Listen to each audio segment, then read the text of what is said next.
कि आज पढ़ेंगे हम गुणज व गुणनखंड।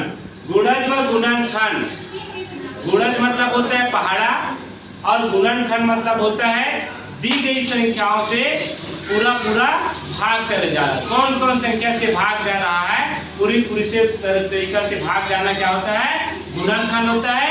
और गुणज मतलब होता है पहाड़ा। तो सबसे पहले हम पढ़ेंगे आज गुणज पढ़ेंगे। गुणज को क्या कहते हैं, पहाड़ा कहते हैं। 6 व 9 का गुणज को अपवर्त भी बोलते हैं। गुणज को क्या बोलते हैं, अपवर्त भी बोलते हैं। तो जैसे हमको 6 का गुणज निकालना है, किसका गुणज निकालना है, 6 का गुणज निकालना है, तो उसका पहाड़ा पढ़ेंगे सीधा सीधा। 6 एकम 6, 6 दूनी 12, 6 तीन 18, 6 चौक 24, 6 पंच 30, 6 छः 36, 6 सत्ते 42। 9 का गुणज निकालना है, 9 एकम 9, 9 दूनी 18, 9 के 27, 9 चौक 36, 9 पाँच 45, 9 छः के 54। अब देखेंगे कि 6 व 9 के समान गुणज या समान अपवर्त दोनों में कौन कौन से आया है। दोनों में क्या है, इसमें भी 18, इसमें भी 18, इसको क्या कर दिया, घेरा लगा दिए। और क्या दोनों में आया है, 36 दोनों में आया है, ये हो गया 36। तो ये 18 और 36 क्या है, 6 और 9 के समान गुणज है, समान अपवर्त है। तो यहाँ पे लिखेंगे 18 और 36। अब इसमें देखेंगे सबसे छोटा गुणज कौन है, 18 और 36 में छोटा क्या है, 18 छोटा है। तो 18 क्या है, सबसे छोटा गुणज। तो 6 और 9 का अपवर्त क्या होगा, 18। इसी को बोलते हैं लघुत्तम समान वर्ग। अभी हमने देखा गुणज, अब देख रहे हैं गुणनखंड।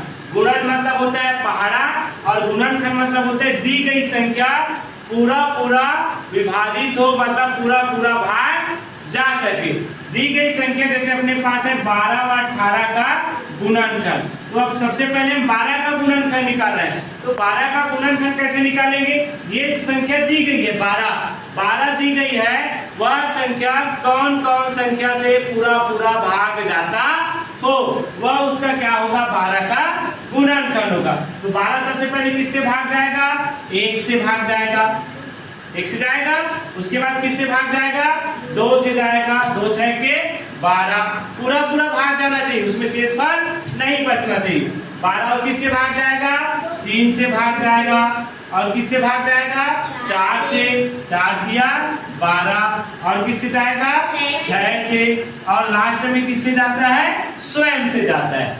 तो 12 का गुणनखंड कौन कौन हुआ, 1 2 3 4 6 12। इसी तरह जैसे अपने पास 18 है, तो 18 का गुणनखंड क्या होगा, सबसे पहले क्या होता है, 1 ऐसा संख्या है जो सभी संख्या को भाग करता है।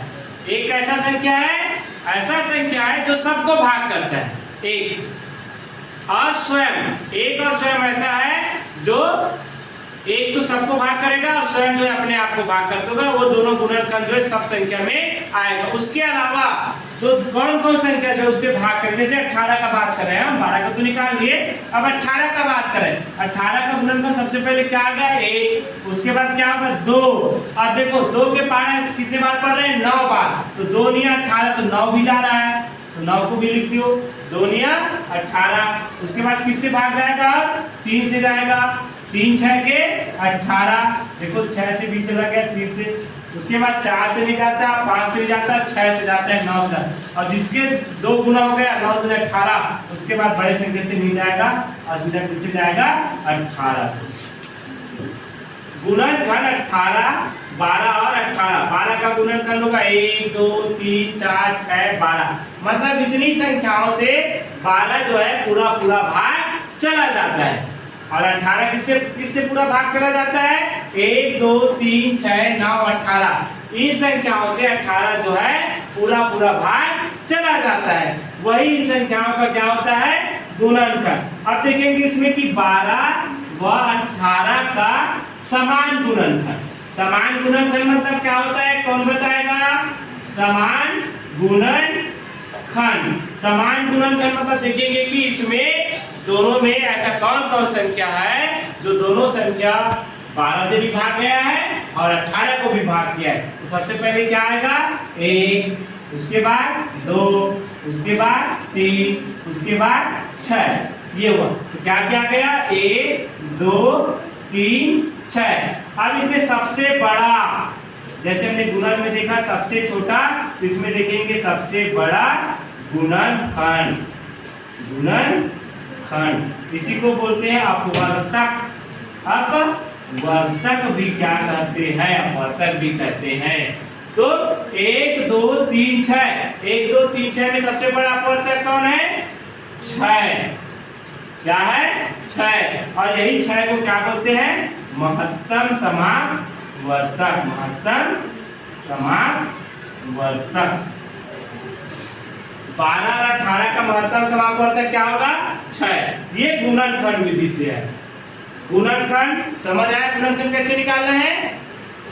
जो संख्या उस संख्या को पूरा पूरा भाग करे वह गुणनखंड होता है। और गुणज किसे कहते हैं? सीधा सीधा गुणज का मतलब होता है पहाड़ा, जिसके पहाड़ा पढ़ेंगे हम। और गुणनखंड में पूरा पूरा भाग चला जाए वह किसी प्रकार का शेषफल ना बचे।